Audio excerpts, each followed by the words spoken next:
Hello friends of WildRift and welcome back to another RiftGuides WildRift video, and for today we are going to take a look at the high elo tier list for patch 3.5. But before we hop into the video, let's talk about our question of the day. What do you think about the new jungle changes? Let me know in the comments below. Let's talk about the tier list. We start with Aatrox for the Baron lane. Aatrox is one of those champions that is crazy strong if you learn how to use him properly. Especially using the passive and weaving in auto attacks between spells is mandatory to be the best Aatrox possible. When it comes to power, Aatrox turns into a monster once this champion gets to his ultimate ability. This champion turns into a god that is just out there to slaughter you. And it doesn't matter how many people you bring, unless you literally kill him instantaneously or have anti-healing and have anti-healing, he will just survive and kill all of you. That is the nature of the champion.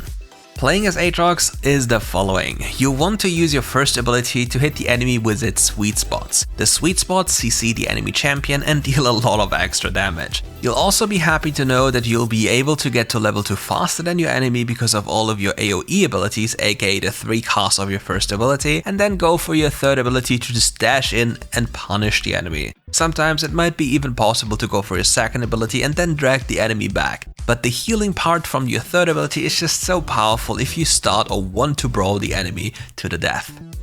And this is our full tier list for the Baron lane.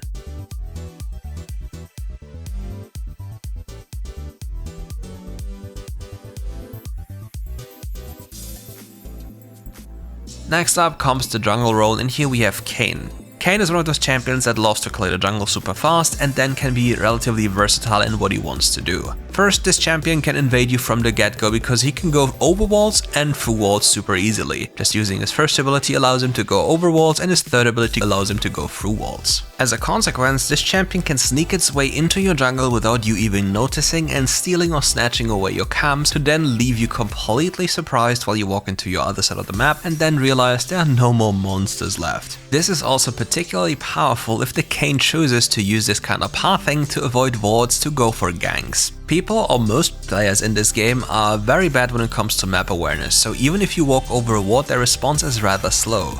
If there's something that I believe you need to know about Kayn as of right now, it's about him going for the red form. Blue form is just borderline useless, and all you have to do to attain the red form is attack enemy champions that are melee. If you attack ranged champions, you'll get to the blue form faster, which you don't really want, but the red form is the form you desire.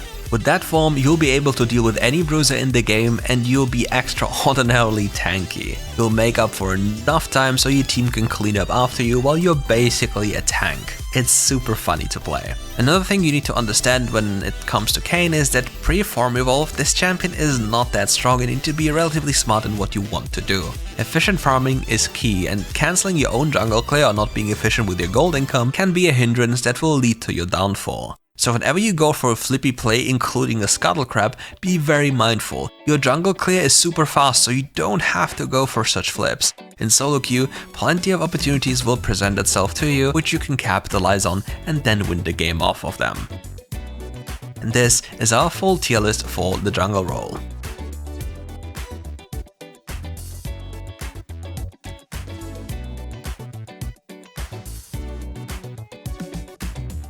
Our next pick is for the mid lane, and to public belief or public unhappiness, we chose to change the wording or the pronunciation of this champion's name. Its name is Yone. Yone is a champion that loves to put the opposition into the dirt with a lot of crit and bonus damage. With the release of Lord Dominic's Regards, he has gained even more crit chance, which in the past wouldn't have mattered, but now it does matter.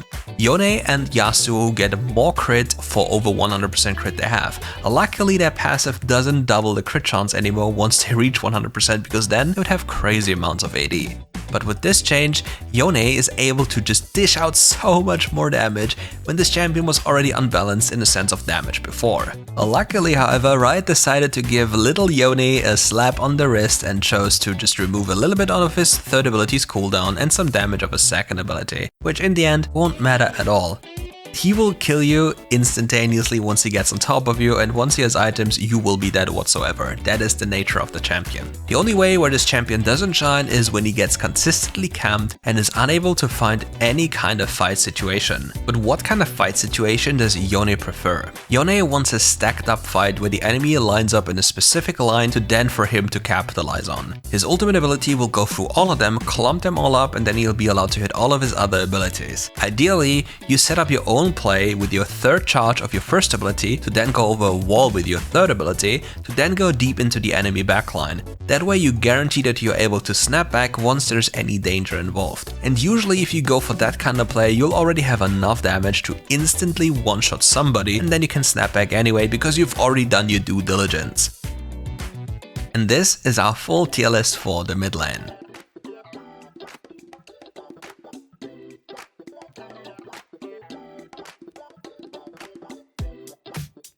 For the AD carry role, we have Caitlyn again. With the release of Lord Dominik's Regards, this champion's damage has skyrocketed. There's also quite a nice change that happened to her first ability, which now scales with attack speed. So the effective cast speed of this ability has been cut in half as the game goes on, which is quite huge because the scaling on this ability is quite high. And usually you would say you would lose damage if you used to cast a spell, but now you're actually gaining damage by doing so.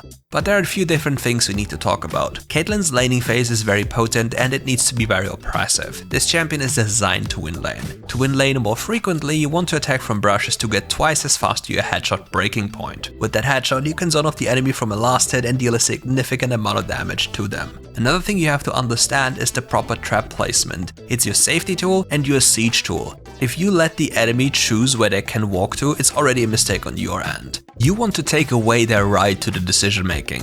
You want to dictate to them where they're allowed to walk to then bully them afterwards. Another thing you have to understand when it comes to Caitlyn is that now she as a champion loves to buy Runan's Hurricane later on. For now, we've come up with a nice and interesting build, which is Stormrazor into Lord Dominik's Regards, into Infinity Edge, into Runan's Hurricane. With this, you'll deal the most damage possible. Runan's recently got a buff, which increased the damage from 35% AD to 50% AD, and then since the AD item for Pen now has also crit, we are more than happy to see that we'll deal extraordinary amounts of damage way earlier than before. Another little thing I have to mention when it comes to Caitlyn, you need to max your second ability second. With that, you're able to create your own space to play in or block off entire pathways towards objectives. There's also quite a nice combo you need to know when it comes to Caitlyn. Use your auto attack into your second ability, into your third ability, into your empowered auto attack, into another empowered auto attack, into your first ability, into another auto attack. This becomes super easy if somebody CCs them for you, but other than that, if you get off this combo, anything in your way just disappears.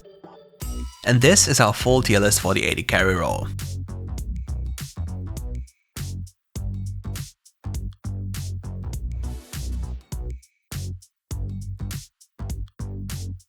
Last but not least, as per usual, we have the support role, and here we have Thresh as your lovely pick of the patch. Thresh is one of those champions with a very low skill floor but a very high skill ceiling. When it comes to laning, all this champion has to do is run into your face, auto-attack you, and use his third ability to just chunk away half of your HP bar. Just very few champions can hold their own against this champion.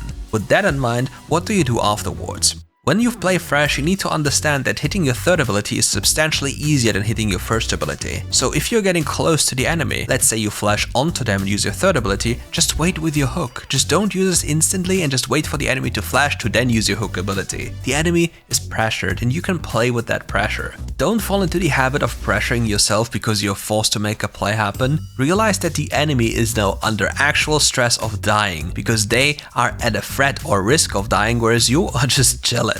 The same applies to your entire gameplay. You want most of the time to use your third ability to guarantee the hook ability. As the game goes on, you can go for fishy plays where you just go with your first ability from over a wall or any kind of thing you want to. But this is something that's more about understanding what is going on. Usually during the mid game you can also help out your teammates, for example after you reset and you're a little bit early because of your movement speed items or whatever reason, you can throw your lantern towards your base and grant them a dark passage which will save them a lot of time. This is also a thing that we need to talk about when it comes to helping laners go for plates. When you expect an enemy rotation to happen, you can just let your AD carry go for plates and hit the tower for free, or you're already on most distance possible, but you'll stay in lantern range. Once the enemy shows up, you'll just drop the lantern for your AD carry, and as he's going for the platings, you can just safely peace out without losing anything. I've rarely seen this happen because most players don't even pay attention to this. You should definitely start using this trick. And this is our full tier list for the support role.